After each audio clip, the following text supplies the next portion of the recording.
Welcome to Capital Catch-Up, your deep dive into the latest action from the halls of Congress. I am Victor. And I am Leanie.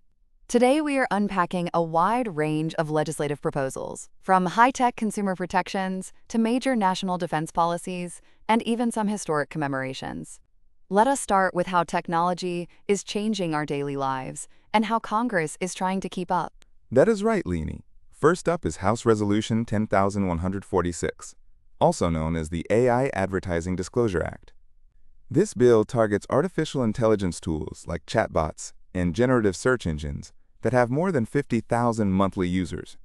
Under this proposal, if an AI tool gives you advice or a recommendation that is influenced by a commercial arrangement, like a sponsored link or a paid recommendation, it has to clearly disclose that in plain language. It is all about transparency, Victor. We are seeing more people rely on AI for everyday decisions, and this bill wants to make sure those recommendations are unbiased. It actually prohibits deceptive practices, like instructing an AI to deny its commercial ties. To enforce this, the bill gives rulemaking authority to the Federal Trade Commission, and it even allows state attorneys general and individual consumers to take legal action against violators. Speaking of infrastructure and technology, let us look at House Resolution 10,139, the Ratepayer Bill of Rights Act of 2026. This bill addresses the massive resource demands of large-scale data centers. These centers use incredible amounts of electricity and water. This bill would require data centers exceeding certain usage thresholds to publicly disclose their energy and water consumption, their infrastructure costs, and any public financial assistance they receive. This is a huge deal for local communities. The goal is to protect everyday households, farmers, and small businesses from subsidizing these massive corporate projects. It establishes 10 core rights for ratepayers, including requirements for independent impact assessments, public notice, and mechanisms for refunds. It basically says these data centers must cover their own operational and infrastructure costs, so they do not drive up utility bills or threaten resource reliability for everyone else. Moving from technology to tax policy, remote workers will want to hear about House Resolution 10,142, the Multi-State Worker Tax Fairness Act of 2026. Since the rise of telecommuting, many workers have faced confusing tax situations where multiple states try to tax their income. This bill would amend federal law to prohibit states from taxing a non-resident unless that person is physically present in the state while doing the work. Exactly. It would ban what is called the convenience of the employer test, which some states use to tax telecommuters working from home in entirely different states.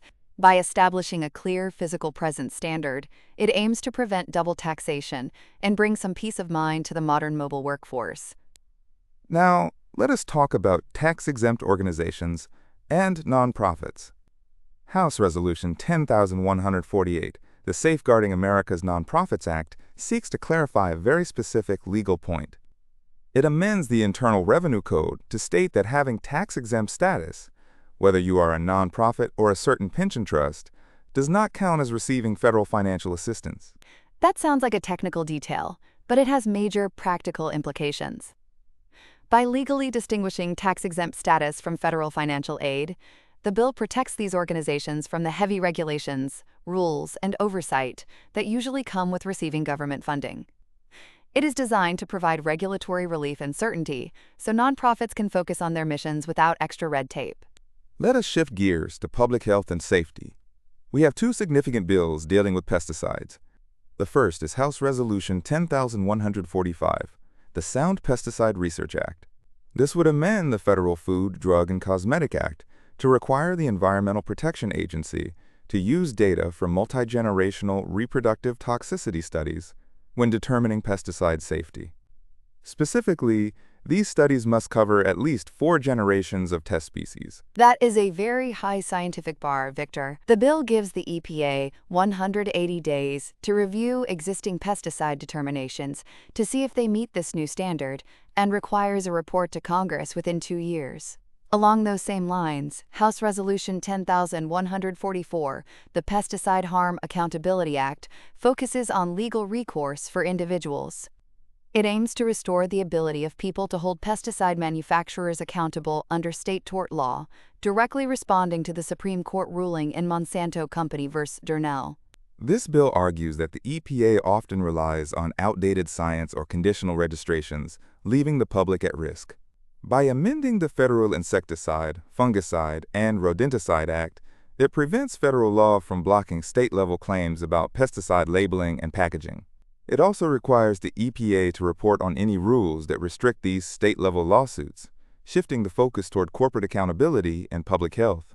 On the topic of healthcare and support for cancer survivors, House Resolution 10,147, introduced by Representatives Miller and Sewell, targets the financial burden of post-mastectomy care.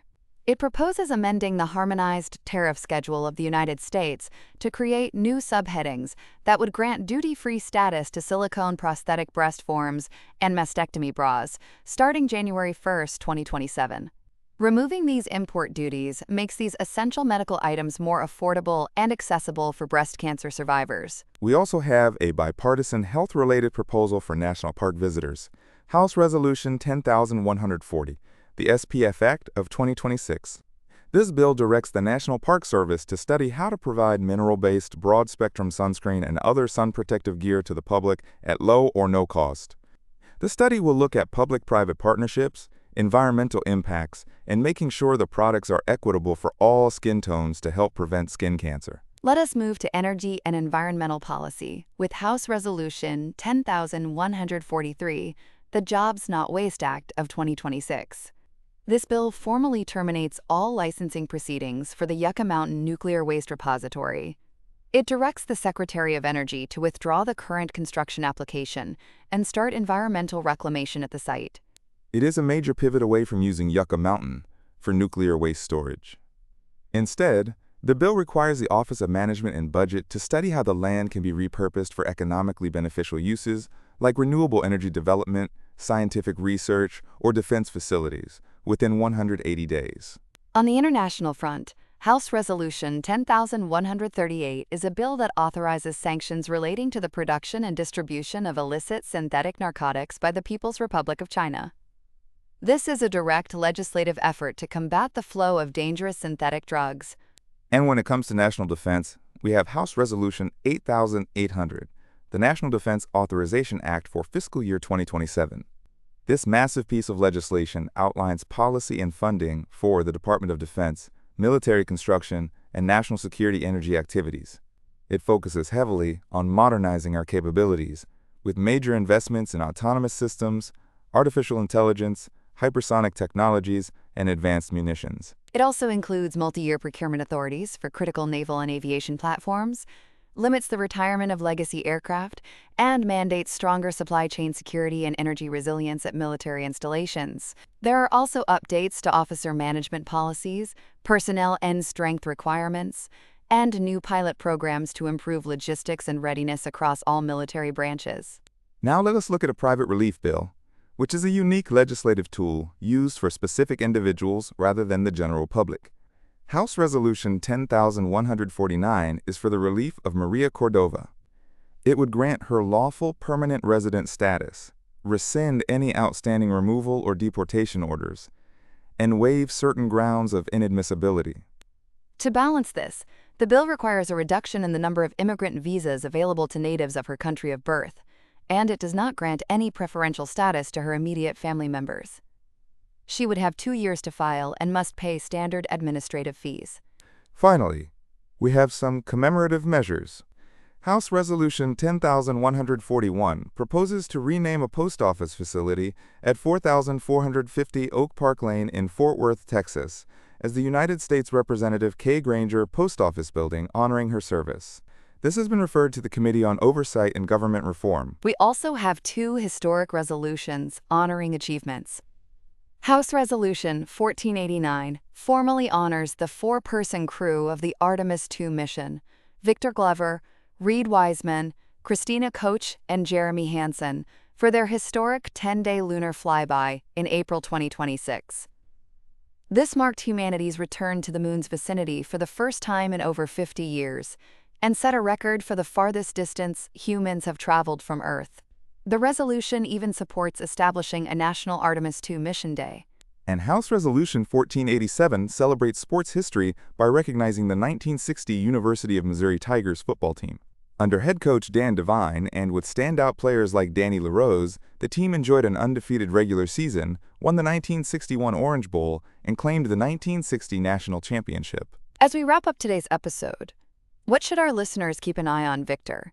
Watch out for progress on the AI Advertising Disclosure Act as it goes through committee, and see how the Defense Authorization Bill moves forward, especially with its heavy focus on artificial intelligence and autonomous systems. We will also be tracking the debate over the Yucca Mountain repository and whether the shift toward economic reclamation gains traction. Thank you for listening to Capital Catch-Up. We will see you next time.